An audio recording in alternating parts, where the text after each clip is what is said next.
Hello and welcome back to the Tavern. I am your wonderful host and game master slash barkeep this evening. And tonight we have a wonderful, wonderful guest. Our guest, Drew, over at the Drew's Basement, is going to tell us a tale or two as we adventure into another story around the Mythweaver's Respite. But before we do that, I want to just let Drew kind of give an idea of who he is and where he's coming from. So take it away, Drew. Hey, everybody. I'm Drew from Team Drew's Basement. I know it says team, but it's really just me, which is a common mistake. People are like, oh, the guy, he's part of the team. I'm like, no, I am the team. I'm a dungeon master of 26 years. I've been running 26 years. I've created a homebrew that whole time that I have a full continent with governments, cities, custom races, custom classes, plus everything that you can find in the core D&D world. It's a unique story that one of the characters in the game has been playing for all 26 years, which is really awesome. Is it the one in the channel that is offended by you telling them they're a part of they thought they were a part of the team? No, but it's this guy right here. Oh, okay. Over my shoulder. Adam, he's been my best friend since like second grade. Awesome. And when I started running D&D, he's like, yeah, I'm in. And he's never left. So, but in addition to that, if you follow my channel, you know I'm writing the World of Super Dungeon Explorecraft, or as now known as WASDEC, which is a supplement for Super Dungeon Explorer.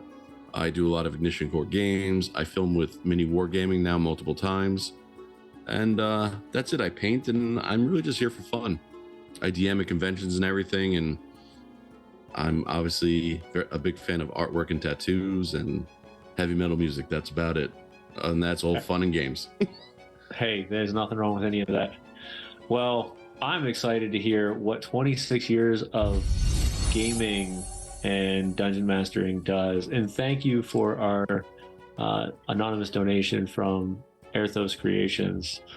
Erthos, awesome. Yeah, no, thank you for those subscriptions. But no, we are going to adventure into the mind of Drew here tonight and understand and kind of get a glimpse of these amazing games that I've heard so much about, and am excited to not only find out about the characters that he's developed in them, but how he's come up with a story that has drifted along for the last 26 years, which is an extremely impressive feat. So, just everybody do us a favor, just lower your expectations. It's not. Well, you've kept people for 26 years. It's got to be a decent game. I'll tell you that. Either that, or you just serve really good drinks. One of the two. So that's the way it goes, right? That's why we funny little fact. There's a meadery by us that kind of sponsors us. So there you go. There you go. That's the way to do it. I need an alcohol sponsorship. That's what I need. So if anybody knows of any that are looking, you know, the tavern is always open, and I'm willing to talk about your beer every episode. It's fine. As long as it keeps coming. But yeah, no. Welcome, guys. We're gonna get ready to start off our adventure in just a moment. But just wanted to say thank you to everybody that showed up so far. And yeah, so I'm excited. Once again, we get to tell another tale at the Mythweaver's Respite, and our tales always begin somewhere else. So here's the way this whole story goes down. Everything that you're going to tell me is where your character currently is in your world without telling me anything about your character. Okay. So where is your character at right now? My character right now is all around him will be darkness and a sky lit with 3 moons. He floats above a ground that's made completely of obsidian rock, dark, where the lava flows and spouts are all that illuminate the area are kind of around him. Okay. He floats about 15 feet in the air right now. Well, we'll talk about him later, apparently, but beneath him is a demon army attacking the Eternity Gate. Okay. And it is a horrifying place to be. Sounds of screams and torture echo throughout constantly. And if you are wondering, he is in one of the hells of my homebrewed world. Excellent. Okay. So I did not know where we were going with this tonight, but I'm always down for something new. So, as your character would charge with the army of demons in the horde towards the Eternity Gate, as you open that gate, something strange happens. Not where you're heading, but rather a very quaint and small tavern interior shows up. The interior is lit with floating lanterns that are kind of illuminated around balloons, and a long oak bar sits at the edge. On the back wall, there are two things that catch your eye immediately: a giant battle axe and the head of a red dragon. Both rest behind it, and underneath or above it, it states, it says Mythweaver's Respite. Tell a tale to earn anything. It's a place of stories and adventures where nothing costs anything more than a tale. And as you step your foot in and you glance over, you see an oversized dwarf sitting behind the bar in wonderful garb with a towel flipped over his shoulder, and he's cleaning a glass, and he says, "You, my friend, must be here to tell a tale.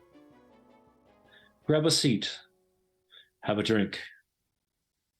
Let's find out what you're made of." And who walks in? So, as he comes through the gate, you can, even as the owner of the tavern, you can actually feel it shake with immense force as his feet actually touch the ground. And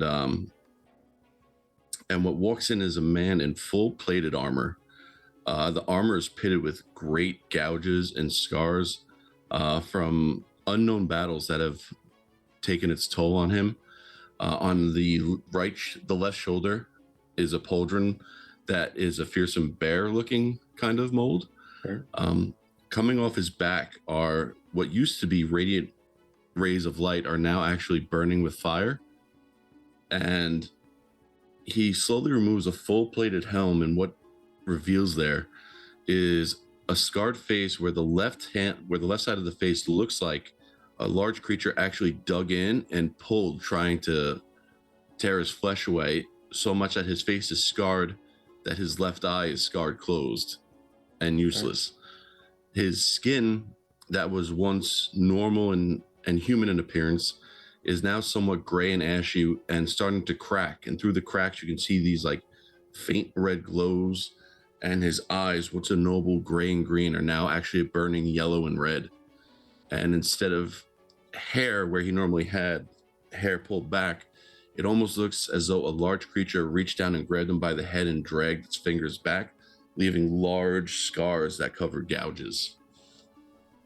All right. And when he takes off his helmet, regardless of the temperature in there, he breathes out just this mist, almost like a fog when you step out into too much cold. And he's going to look around and go, "What kind of trickery is this? This makes no sense to me.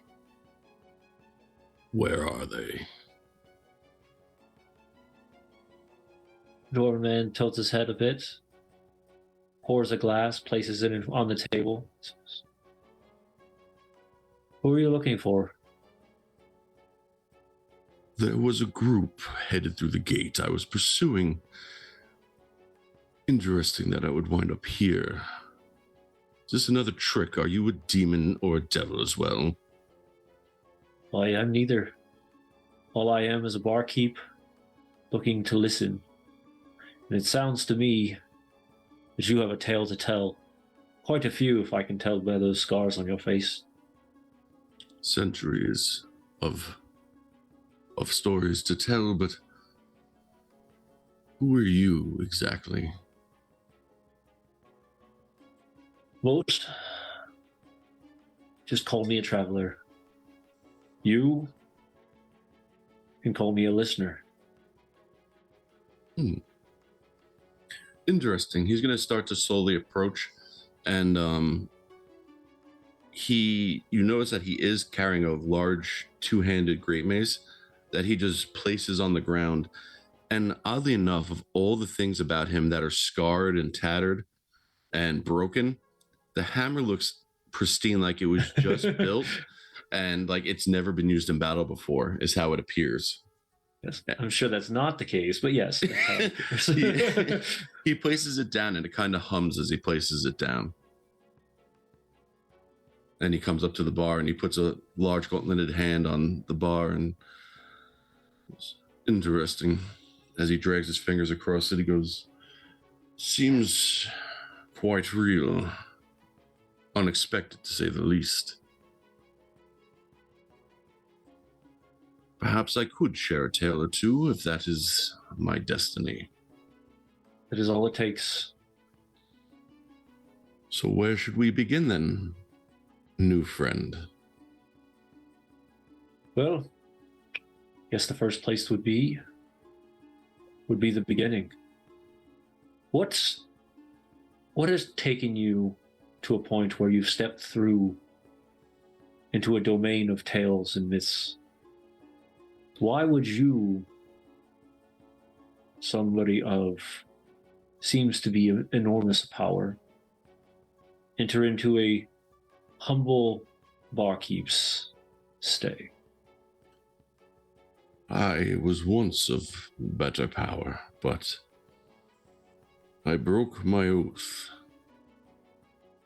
I was once a paladin of the Silvered City, where I was chosen by the children of creation, the gods of the world, to lead the heroes of the Silvered City against Vergara and the end times. And I did for some time. I swore the oath. And when I did, and he pulls out a locket that he wears around his neck, hidden under his armor, and on it just simply says ... in another life. He goes, "I forsaken love, companionship, all of it, for the betterment of the world. And in the end, when the original evil descended from the shattered skies, I broke my oath. And for that, I did not walk into hell. I was dragged, condemned by the gods that I swore my allegiance to, and I fought for every day. I fought the end times, and this was their repayment. Scarring me, burning me, torturing me. Don't know if you know, but time passes differently down there." Time passes differently in many areas of the realms that I've passed through. The allies that I called my friends, that I aided, what would be 1 year for them would be centuries for me. Fighting every day, tortured every day, haunted by the visions. Watching them burn, break, and be destroyed and discarded and placed at my feet to have it repeated the very next day for centuries. No man, woman, child, kobold, anything should have to deal with that. Especially when you learn the truth about these children of creation. Have you ever heard of them? Have you ever visited a realm with them? I have not. They say the children of creation created the world of Ollivander, a place I called my home for quite some time. It had its dark places, yes, but it had its places of beauty as well, the Silvered City being one of them, floating in the sky, reforging heroes, keeping legends alive, if you would. They created all this, all the races, all the sentient beings, the sky, the moons, the clouds, all of it, all the way down to the bottom of the oceans. And they claimed to be the gods of the world, all 10 of them. However, when I broke my oath and I was dragged to hell, I was always made an offer. The torture could stop. The visions could stop. I could stop watching my beloved little clown die in front of me if all I would do was agree to lead the armies of the hells. And for centuries, I turned them down every day. Said I would rather watch my friends die over and over again than ever attack the land that I love, the plane that I fought to defend for so long. But the funny thing is, my dwarven friend,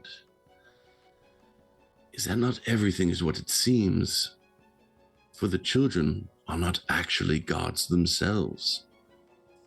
They stole their power from the gods, chained them and banished them. They've been playing gods, but there's something else. And when I finally agreed that the torment was too much, all was revealed. All you say. So these imposters, charlatans,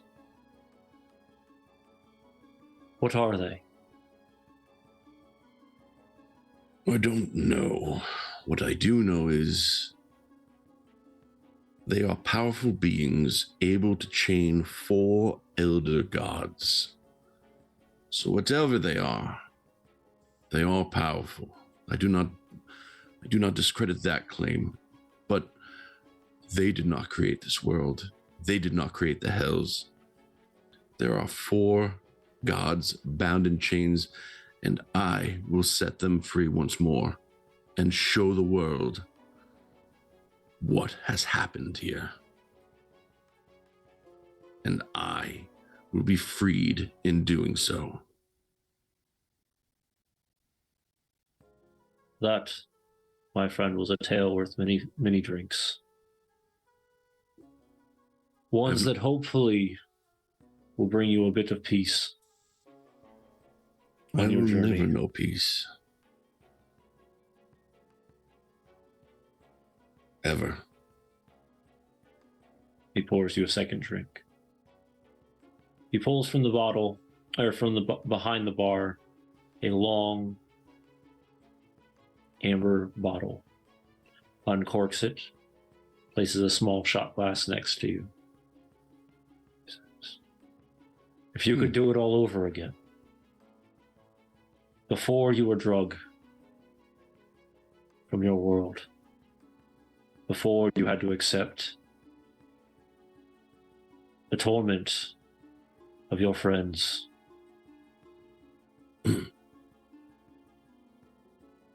what do you regret? Now that is a question that I have never pondered. And he's gonna slowly take the shot, and rather than shoot it back, he actually just takes it slowly as he thinks for a moment. If I could change one thing,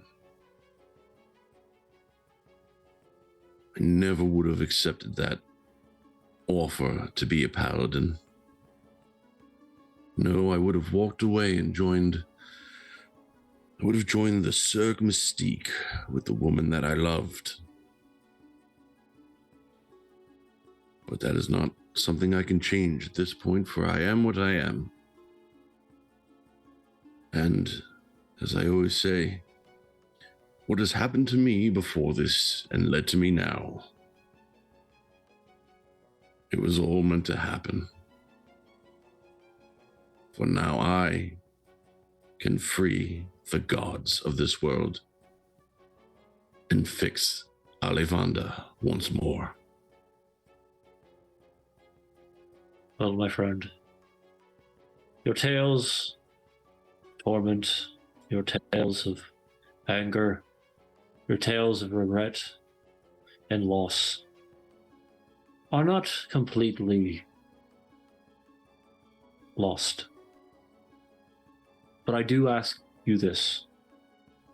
As you take this drink, you think of those that you fully do regret hurting. And it brings you peace, as it has for many other travelers that pass through these doors. He slides the drink towards you, along with the ale. He'll take it up to his lips.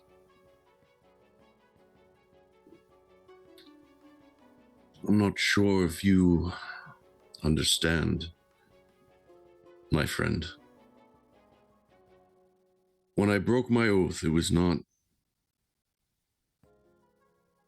against my friends, or, as the world knows them, the Sir Humphreys Draytons, excuse me. It was to aid them. You see, when the original evil fell, I sacrificed myself selfishly, not for the world, but for those friends. And I put their well-being before the world's. By doing so, I made the original evil flesh and blood something that they could sink their knives into, something that an eldritch blast could wreak havoc upon, something that the great Loxodon, the great tree protector Vazul Doja, could ignite with fairy fire. I sacrificed myself for them, when what I should have done was let them die. That was my oath. Was to protect the world, not these 6 people. So yes, I broke my oath and abandoned my friends, and for that I have guilt. But I would abandon that oath any day for the lot of them. And as you take the drink, inside the cup, and only a glimpse, of calligraphic writing, shows in a silvery clear letters. What are your friends' names? My friends were Montaro, Benarieth, Vazul, Sir Humphrey Drayton himself, Rika, and Jubilee. And as you take that shot, after seeing those names, peace, knowing and unknowing, kind of pours over you for a moment. What is this? This, my friend, is what I offer all that come through the Mythweaver's Respite. The Inn of Tales, the Inn of Stories. Place of peace and comfort for anyone. And you, my friend, have been through a lot. Much more than most. And this is only a percentage of the gratitude for the tale you told me. Well, I did not think it possible, but I have found some peace in talking with you, friend. Which makes me worry that this is a trick, that you are not who you say you are. I am what I am. I am the person you needed to meet, and I am the place where you needed to tell your tale. So then where do we go from here? What happens now?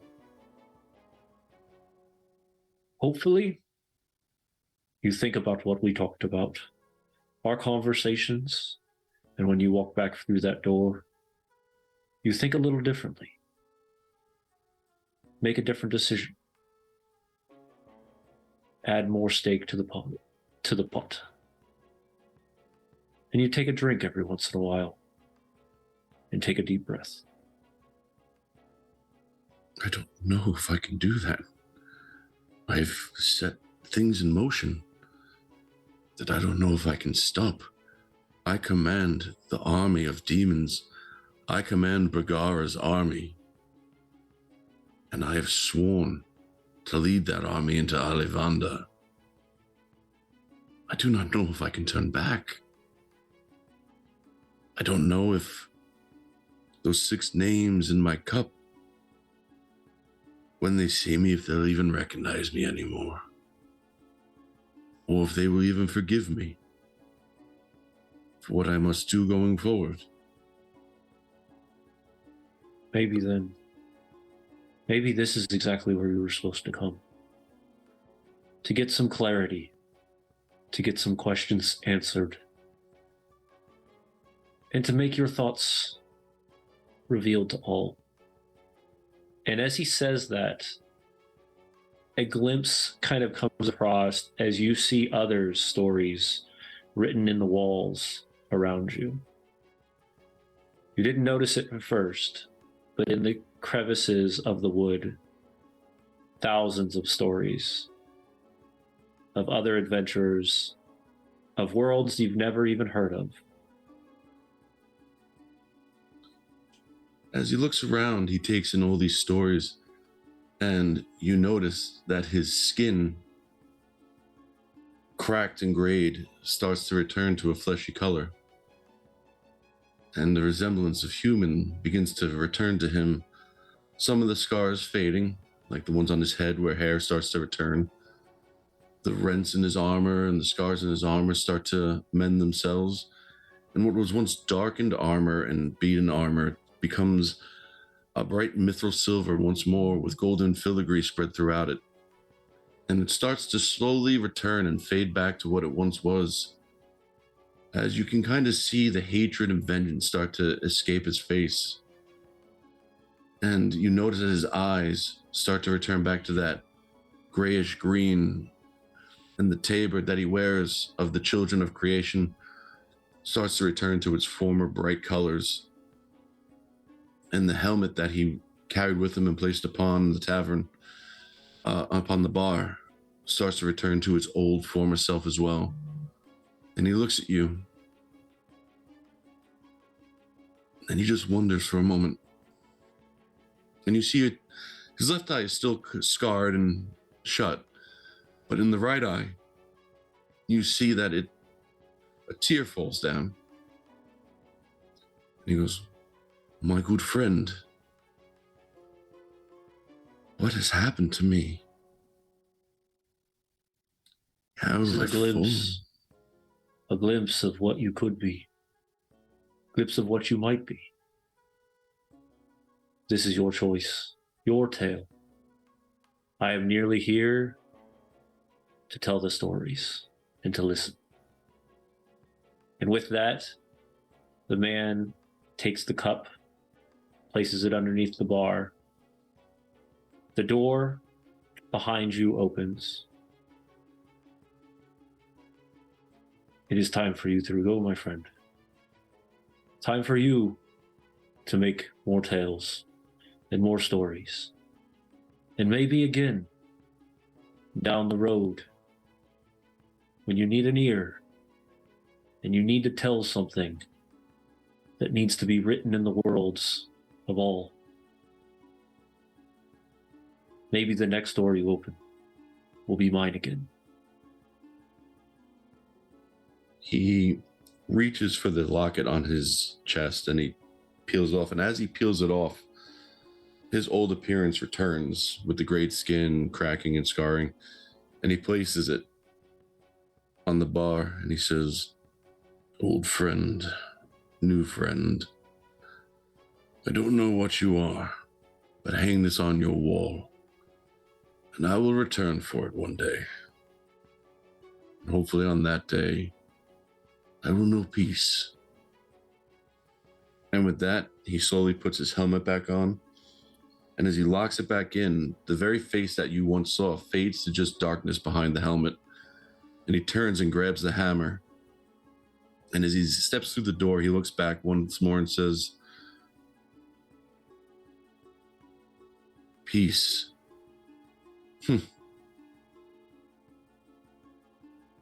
I wish I met you centuries ago. Farewell, friend.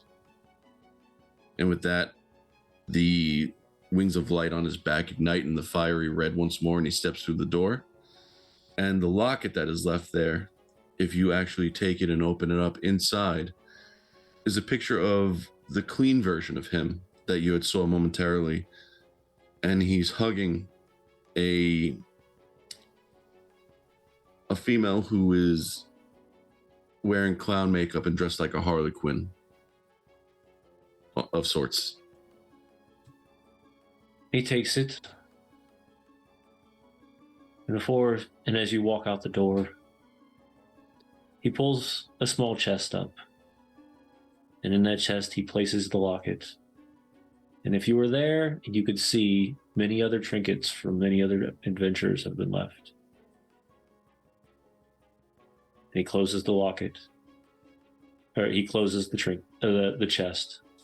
And as you shut the door, you are standing not through the door the way you thought you were, but rather staring back at the army that you're about to release in front of the gate. And the next time you open that door, the gate releases you to where you need to be, and not to the inn, to that strange friend that came out of nowhere and left just as fast. And that, my friends, is the end of our next tale at the Mythleaver's Respite. Woo! Oh man, that was fun. That was fun. I don't ever get to do that. I'm literally forever DM. That was fun. Yeah, no. And the funny thing is, and I love it, that we don't roll dice in this. No, not at all. That was great. Strictly storytelling. All right. So this is kind of the fun part. So this is a twofold portion. One, we're going to talk about you. We're going to talk about what the Drew's Basement is, everything that has gone down in it, the ideas that you've got working with the new program you're working on. And this is also the chance for our guests or our audience to ask questions. This is where you can ask questions of characters. You can ask questions of the Dungeon Master himself. You can ask, you can give ideas, insight, anything. But I think the best place for us to start is how did you get into Dungeons and Dragons or TTRPGs in general?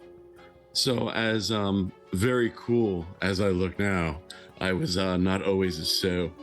When I was 14 years old, a couple of my friends were like, "Hey man, we got Dungeons and Dragons. You guys want to play a game?"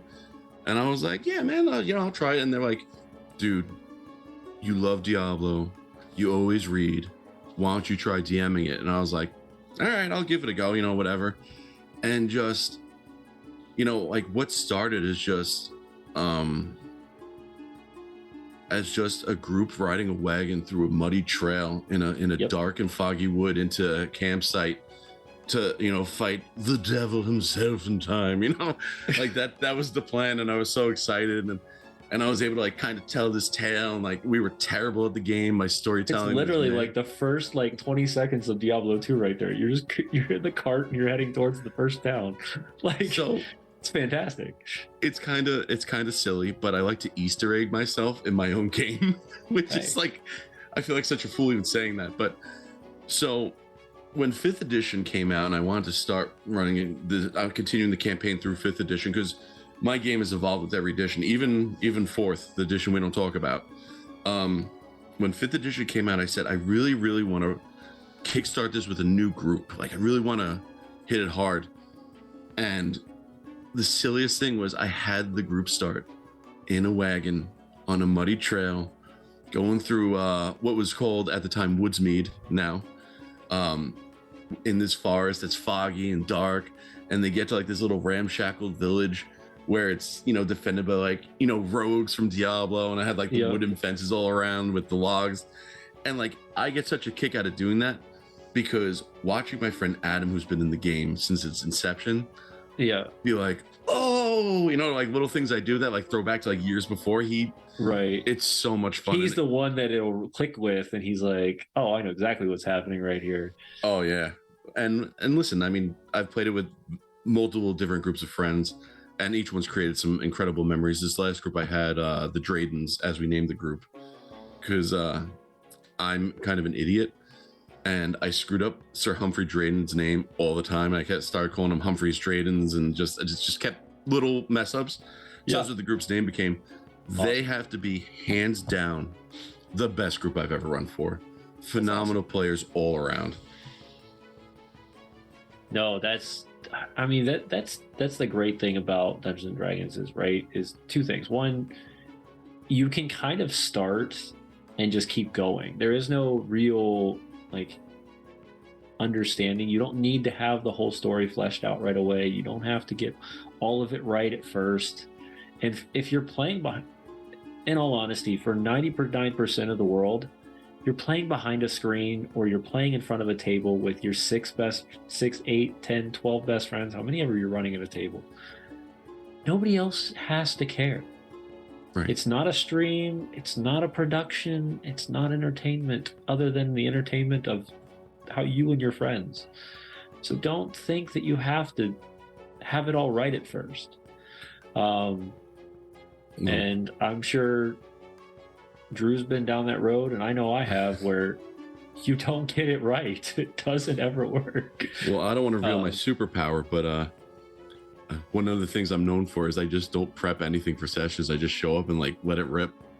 Yeah. And whatever music I'm listening to. I have some sessions I do that. I don't do that every session. I have some sessions I'll do that. Major sessions, I might do some prep work for, like, if I know there's gonna be like a big boss battle or something, like when they actually, so the group actually fought the original evil that came through a spot in the world called the Shattered. Well, it was the Shattered Sky was above the Elven Islands, and it actually came down. There was a massive creature made of like shadow and hatred, and Drew Thalion actually did come down and explode out in this righteous energy just to solidify it as something in flesh and bone, to the equivalent of like what I would say would be like Vecna, like immensely powerful creature, tough battle, but it was killable.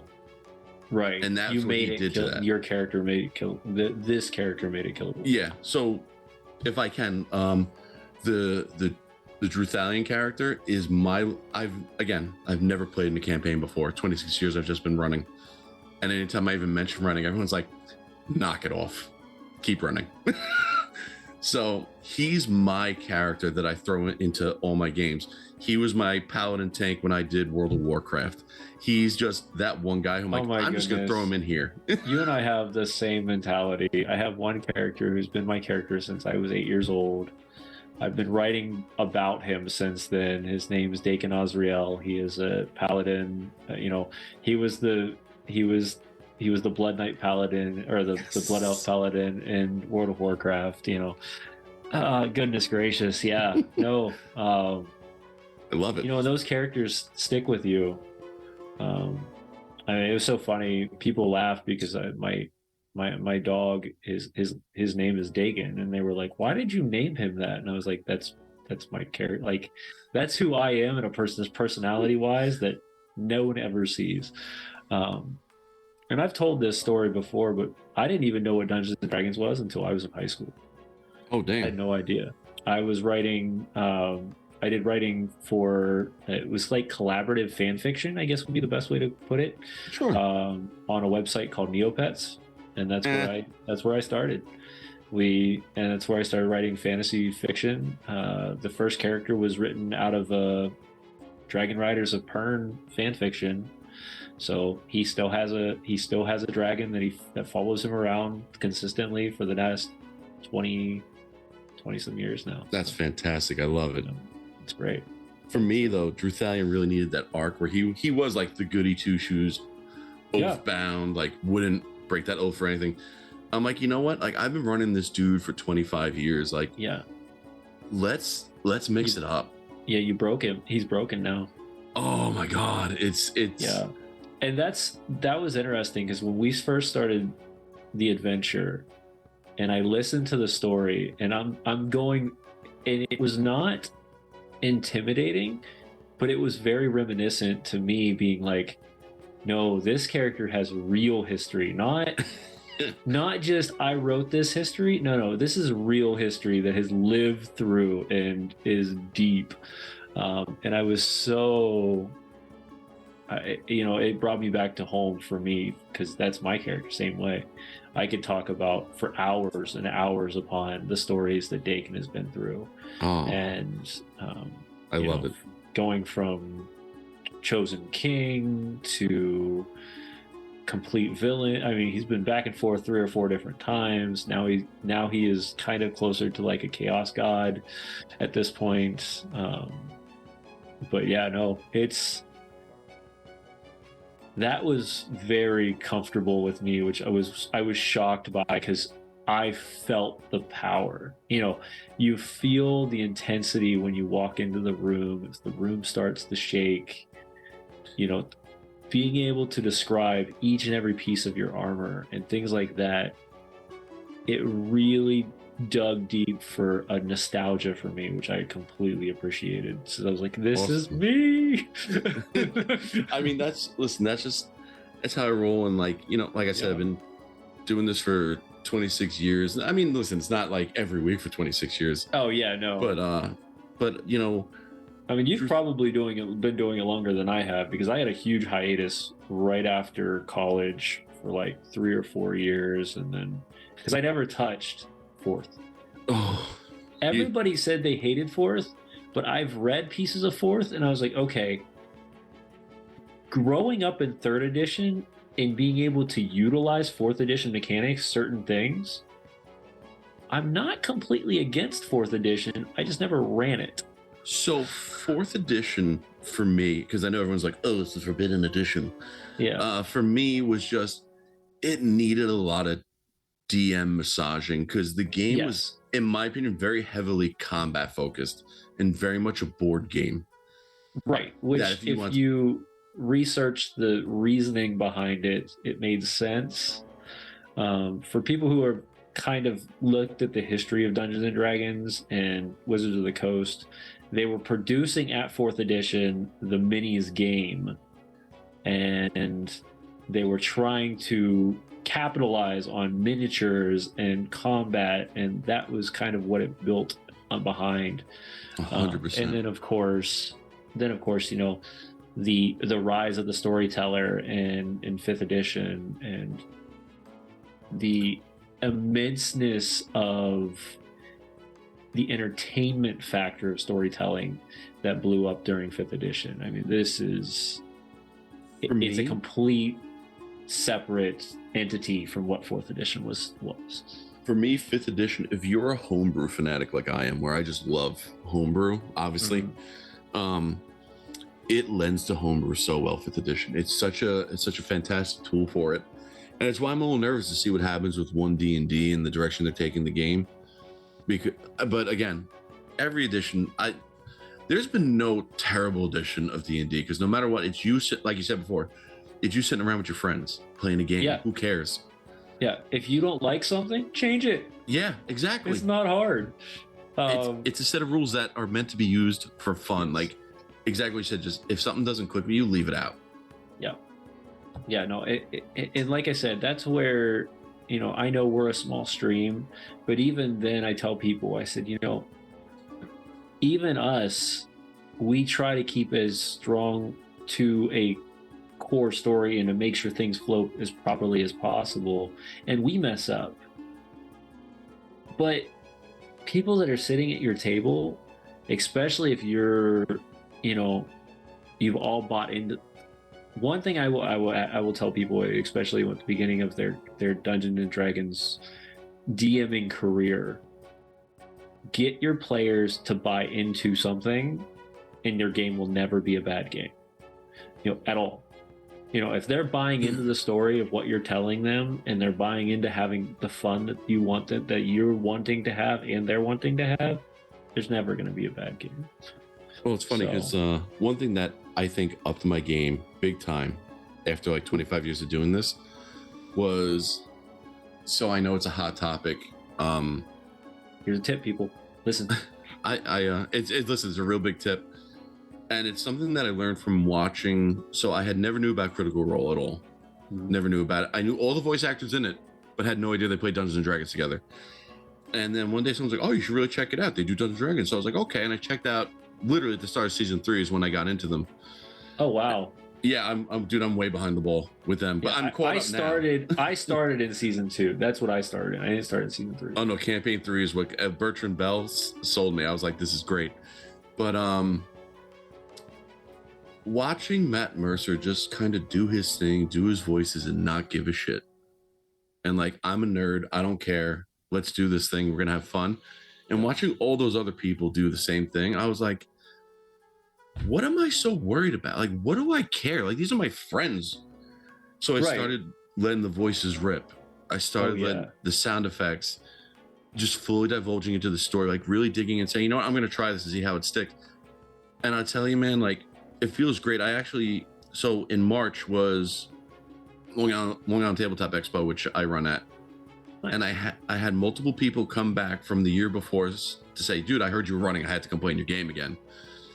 And then in the last session, an older gentleman, probably in his 50s, and I don't mean older as in old, I mean, just older than me. He said, he's like, dude, he's like, your game was so insanely good last year. He goes, not only did I sign up to get in one of your sessions this time, he goes, but I ran because of you. He goes, I volunteered and ran a game this morning because I said, I want to give other people the experience that guy gave me. And I was like, really? I won the game. I'm like, I don't think I'm that good. Dungeons and Dragons without winning Dungeons and Dragons, right? Like, yeah. No, that props to you. Seriously, you know, I don't consider myself an amazing dungeon master. I believe I'm good. But I have had the opportunity to game master across the United States due to other companies and bringing me on board and whatnot. That's great. And I'll tell you, those are some fun games. Some of them are modules, some of them are homebrew, some of them are just developed on the fly. But you know, one thing I've always told people is tabletop RPGs are not built for people who don't want to spend time with other people.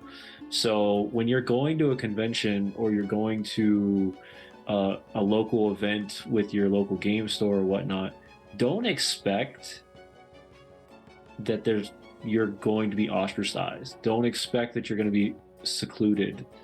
Expect what you would expect in a Dungeons and Dragons game: inclusion, collaboration, things like that. And you'll be shocked at how accepted and expected that is. Because I know me as a game master, my main goal is to make sure everybody at the table talks. It's my main goal. Mm-hmm. Maybe not a lot, because there are people who just don't enjoy that portion of the life. You know, they don't want to, they're not super social, or they don't have that. But giving them those moments of fame, those moments of enjoyment, those are definitely, those are the goals you want as a game master. So definitely, props for you for having somebody come back to your table. Like, seriously, that's a huge thing. Listen, this year at Long Island Tabletop changed a lot for me, because I had done the stream for about anywhere from 6 to 8 months of D&D, and I had people travel from out of state to come play in my game at the convention this year. Like, literally book hotel rooms just to come play in my game. I was like, I'm not good. Don't do that. But they did it anyway. No, I completely agree. And again, like, one of the things that's like an absolute drug for me is when I bust out a voice, like when I bust out the Fennec voice or the Drask voice, and I watch the players react. And like so Long Island Tabletop, the first one was last year, and I busted out the Fennec voice in a group, and they were just like, holy shit. Like, they were like losing their minds just because they're like, right? That's so good. And I was like, it's just a stupid voice. They're like, but it's so good. It really set the tone. It's perfect for the guy. And I was like, all right, like, seeing things like that is like a drug. Oh, it is. It's 100%. So as people are going to hear about this over time, where is this convention at? It's in Long Island, New York. Okay. It's the really cool thing too about it is there's a ton of games. You can do board games, miniature gaming. There's a ton of RPGs, not just Dungeons and Dragons too. There's other stuff. Oh yeah. And it's in a Cradle of Aviation museum. So like, for instance, last year, my table was set up in front of an F-14. And that's where I ran games. I was like, this is the coolest thing ever. I'm a nerd. But yeah, no, it's a really great convention. It's really cool. It's a 2-day convention right now. And I didn't get the exact numbers this year, but it was big numbers. Like, a lot of people came. You got a lot of great vendors, and it's Long Island Tabletop Expo. Like, it'll be back again next March, I believe. It's a fantastic time. So yeah, the only downfall with March is it's right after I get back from my yearly convention. So so yeah, no, because February, last weekend of February, usually out in Colorado Springs, they have Genghis Khan, which is another small convention out there, ran by Donnie and Andrea, who've been on the show before. And I run a lot of stuff through GUI Cube. It's where most of my writing goes and all that stuff that I work with them on. So I go out there every year. And this is my second year out there. And, like I said, don't consider myself an absolutely like amazing game master, but have had the opportunity to be paid to play before, to run games. And one of my players, the reason I say this is this player has been paying me now for almost 2 years running games online. And then he booked a plane ticket to go to Colorado to see me so that we could run games in person, which was probably one of the coolest experiences I've ever had. Yeah. Because I never met the guy, but I've been running with him for now almost over 2 years. And now him coming to the table and playing in person was a lot of fun. So definitely conventions, worth it, especially tabletop conventions. Yeah. Small ones I would recommend over large ones. And that's because you're going to get that experience. I love Gen Con. I go every year. I work it. It's an exhausting weekend of craziness. You meet a bunch of amazing celebrities and all the big names and everything else. You spend way too much money and you come home exhausted. It has its place in the world. But places like you're talking, like Long Island's Tabletop Convention, Gary Con, Genghis Con, Salt Con out in Utah, I think. There's a bunch of them. Less than probably 5,000 people, I would suggest. Yeah. Those conventions are where you're going to really find that heavy feel of tabletop role-playing games. And there's so much fun. Yeah. Jess, come to Long Island Tabletop next year. Do it. She's saying I need to go to more cons. But yeah, it's probably closer to you on this side of the world than over in Colorado. And I will say, whenever I run, Dice is not so nice, who just chimed in on the chat. He can vouch for it. I do a giveaway bag for every player where I put pre-gen characters in, stickers, pamphlets, anything for any like cool like if you had stickers you wanted to send me, I put them in the bag. Right. And like this year I did leis and sunglasses. Like it was like a dance party before every game kind of thing. Like that was the vibe. And like for me it's all about just having fun and having a great time. Yeah, definitely. No, and you don't get that at the big conventions. No, you don't. You don't have time. You don't have time to do stuff like that, and it would cost so much to do it at the big conventions or something like that. Yeah. But no, I'm gonna have to put that on my list of potential cons to go to. Maybe go run a con or a game or two out there. If anybody wants to bring me out there, I'm always that's the best way for me to get the places, because I don't have that additional funding for stuff like that all the time. But yeah, no, Drew, it's great, dude. I had such a wonderful time hanging out with you, especially in the tavern. The adventure was fantastic. We played so well against each other, which was awesome. I hope if you everybody want to meet Fennec, let me know. He's a hoot and a holler. Ooh, well, we started the adventure, the adventure portion of this story back in October, and I will tell you, it has been so fun to bring players on that are game masters 24/7 for years and years and years, to let them pick a character out of their story that they have fleshed out to the T, that they've never been able to play on their own, and the stories that have come from every adventure that's walked in so far has been absolutely fantastic. No, this was great. I love this. This was so much fun. Before we leave, I do need to let everybody know Drew was gracious enough to purchase Drew Thalion, and I'm going to put up a link in the Twitch chat.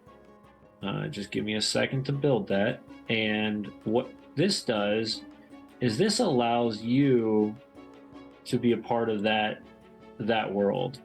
So kind of a way for us to give back to our community.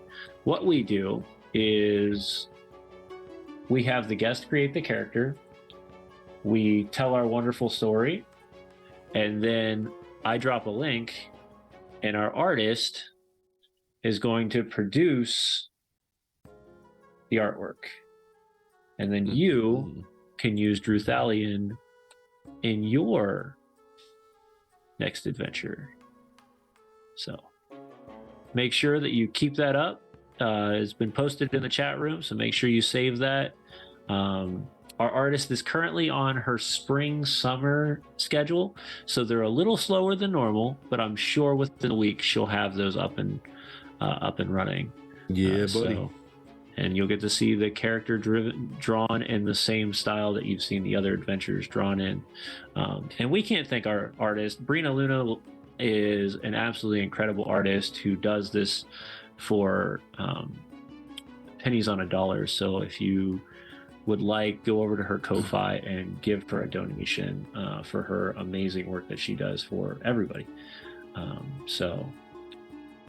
If you want to continue to support us, and you have the means to do so, this is by no means absolutely something you have to do. There's a couple ways you can do that. You can do free things. You can share our stuff on social media. You come hang out with us every Wednesday and Sunday at 9 p.m. Eastern Standard Time. And you can let your friends, family, and party know. If you want to do a little bit more, not saying you have to, there's Twitch subscriptions, and then also we'll drop down our Patreon. Our Patreon, I would suggest, just because you will get all of the characters that have currently been drawn in the tavern. You get those as part of the deal for joining up with the Patreon, and that's only a $3 charge. And you'll be able to, help us keep the lights on, put music into our show, and pay for the small subscriptions of things that we have to pay for. Otherwise, it's been wonderful everybody being here. Drew, how can they find you? I'm on Instagram at team_Drews_basement. You can actually, on there is my link tree to my YouTube channel, my Twitch channel. I got a whole bunch of people that have been kind enough to give my followers discount codes on things. Awesome. A little disclaimer about that. I don't get a kickback. I just do it because I like the people and they like me. And I'm working on one right now for stat trackers, for those that are familiar with stat trackers, where you can get 10% discount through them as well. Awesome. But find me on Instagram, Twitch, YouTube. And like I said, Instagram's the easiest one because it has my link tree in it, and that'll take it to everything else. See if I can put one thing I don't like is when you try to copy something off of Instagram, it puts the Instagram portion of it in front of it. And I'm like, I don't need that. I just want to share. Oh, my link tree. You just posted it. I did, and I just posted it again. Oh my goodness. There's so many. We're just gonna plaster it out there. It's okay. So yeah, thanks everybody for coming. It's been a wonderful time to hang out with Drew and meet his character that he brought to the tavern. If you enjoy this stuff, come hang out with us next week. We have Dan from Fairy Fire Podcasts coming. And Dan, I have to say, is the catalyst that brought the tavern to where it is today. So I'm really excited to bring Dan's character to the tavern because Dan does a very similar thing on his show. We talked about this, and we're excited to implement the same thing into our show. So hopefully we can bring Dan's character together and develop him and see what stories he's going to tell at Mythweaver's Respite. Until then, hopefully we'll see you guys all on Sunday. It's going to be hopefully returning us back to the Lord of the Rings. If not, check out another crazy episode of Kick Ass and Chew Bubblegum, the 2-rule game. And we'll see you guys all then. Have a wonderful evening.